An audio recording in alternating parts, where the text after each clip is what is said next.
Ang Pangasinan ay bayan ng mga matatapang at mapagmahal sa kanilang bayan.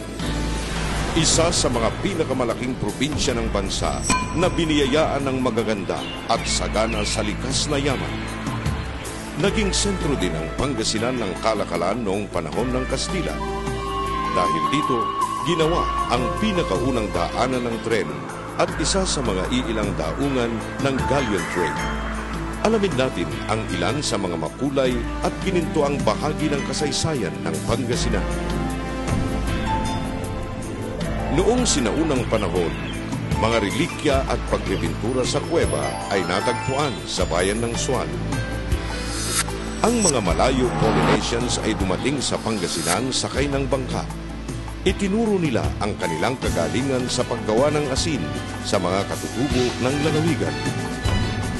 Natuklasan ni Juan de Salcedo ang Pangasinan habang binabaybay niya ang Northern Luzon sa utos ng kanyang ama na Gobernador General ng Pilipinas na ayusin ang kapayapaan sa parteng ito ng bansa. Tuluyan ng sinakop ng Espanya ang Pangasinan bilang isang encomienda. Ang rebeldeng Tsino na si Limahong na matagal nang tinutugis ng mga Espanyol ay napadpad sa Pangasinan. Nagtayo siya ng kanyang kaharian sa bayan ng Lingayen. Pagkatapos ng mahaba at madugong bakbakan, napaligiran ng puwersa ni Limahong.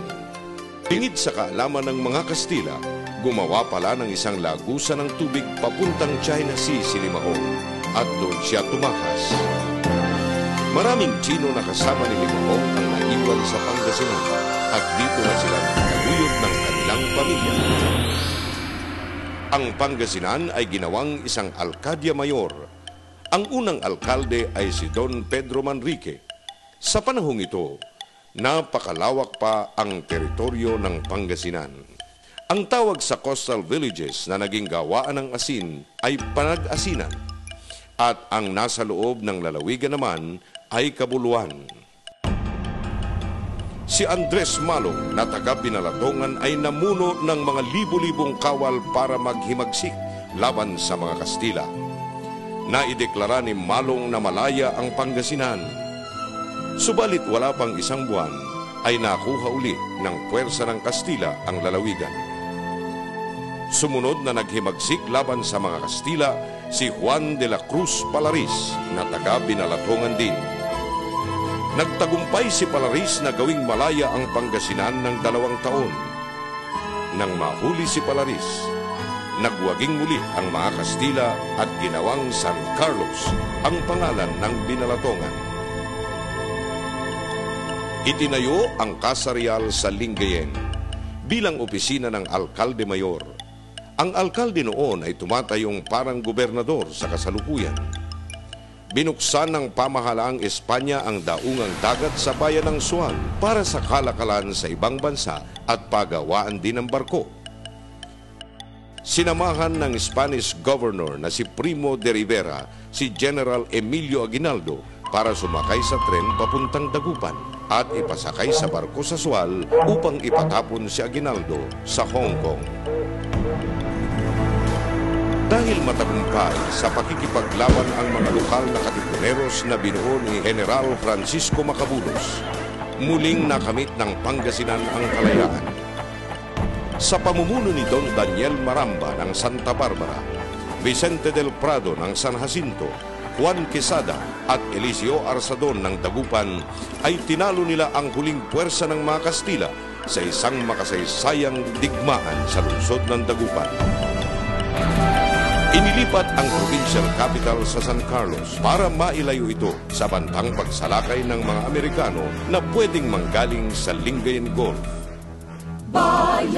Isinulat ni Jose Palma ang isang tula na naging liriko ng ating pambansang awit sa bayan ng Bautista.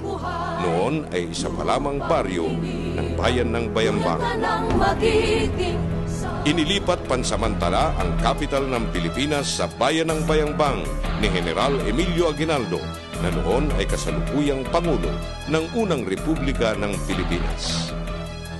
Dito pinag-usapan ng kanyang Council of Government na buwagin na ang hukbo ng Pilipinas at gawing girilya ang pakikipagdigmaan laban sa puwersa ng mga Amerikano. Itinanghal na unang gobernador ng Pangasinan si Don Perfecto Sison at ibinalik sa Lingayen ang karangalan bilang sentro ng lalawigan dahil sa bayan na ito nakatayo ang Casa Real, ang dating kapitolyo ng Pangasinan.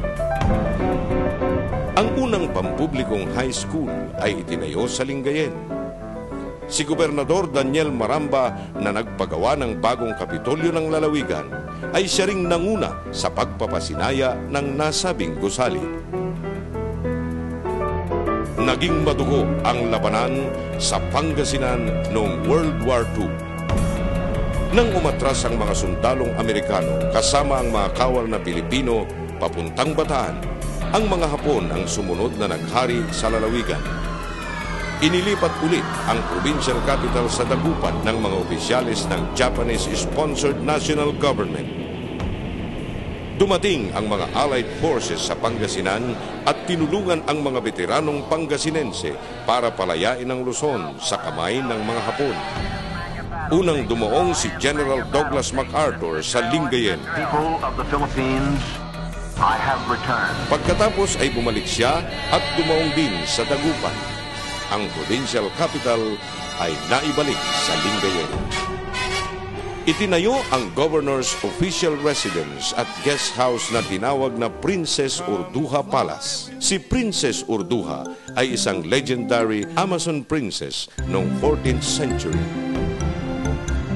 Isang Pangasinense, si Fidel Valdez Ramos ay naging presidente ng Pilipinas. Itinayo ni Pangulong Ramos sa Pangasinan ang dalawang malalaking power plants sa Pilipinas. Nagsimula ng magbigay ng kuryente ang San Roque Multipurpose Project, ang pinakamalaking hydroelectric power plant sa Southeast Asia, at ang Sual Power Plant, ang pinakamalaki namang coal-fired power plant sa bansa. Nagsimula ang masigabong pagbabago sa lalawigan ng Pangasinan noong pagpasok ng liderato ni Governor Amado T. Espino Jr. Gumanda ang buhay ng mga naninirahan sa Pangasinan. Pagkatapos ng isang mahaba at seryosong pananaliksik ng isang grupo na binuo ni Governor Amado T. Espino Jr., napag-alaman ang kapanganakan ng probinsya. Ito ay Abril 5, 1580. Sa kauna-unahang pagkakataon, ipinagdiwang ang tunay na founding date ng Pangasinan noong 5 ng Abril, taon 2010 sa Season Auditorium. Sa taon ding ito, inilunsad ang I Love Pangasinan Movement.